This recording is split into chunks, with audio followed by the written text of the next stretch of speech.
नमस्कार मंडळी, प्राईड कोकण या यूट्यूब चॅनलवर तुमचं स्वागत आहे. मुंबई गोवा या नॅशनल हायवेपासून जवळ आणि सिंधुदुर्ग जिल्ह्यातील प्रसिद्ध अशा कणकवली बाजारपेठेपासून जवळ एनए प्लॉट शोधत असाल तर हा व्हिडिओ तुमच्यासाठी आहे. कमीत कमी 5 गुंठे आकारापासूनचे एनए प्लॉट्स येथे खरेदीसाठी उपलब्ध आहेत.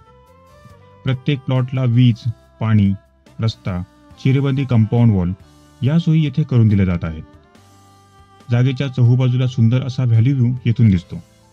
नांदगाव, तरळे, करूळ, फोंडाघाट यासारख्या बाजारपेठा आणि गावे येथून वाहनाने 15 ते 20 मिनिटांच्या अंतरावर आहेत. सिंधुदुर्ग जिल्ह्यातील कणकवली बाजारपेठ, बस डेपो, रेल्वे स्टेशन येथून फक्त 5 ते 10 मिनिटांच्या अंतरावर आहेत. येथील जागा खरेदीसाठी मराठी, विशेषतः कोकणी लोकांनी चांगला प्रतिसाद दिलेला आहे. त्यामुळे तुम्ही सुद्धा तुमच्या आवडीचा प्लॉट येथे येऊन खरेदी करू शकता. त्यामुळे कणकवलीच्या आजूबाजूला घर बांधण्यासाठी जागा शोधत असाल तर या प्रॉपर्टीचा तुम्ही जरूर विचार करा. येथील जागेचे दर या व्हिडिओच्या डिस्क्रिप्शन बॉक्समध्ये आम्ही देत आहोत, ते तुम्ही पाहू शकता. अधिक माहिती आणि साईट व्हिजिटसाठी कृपया स्क्रीनवर दिलेल्या दूरध्वनी क्रमांकावर तुम्ही आमच्याशी संपर्क साधू शकता. धन्यवाद.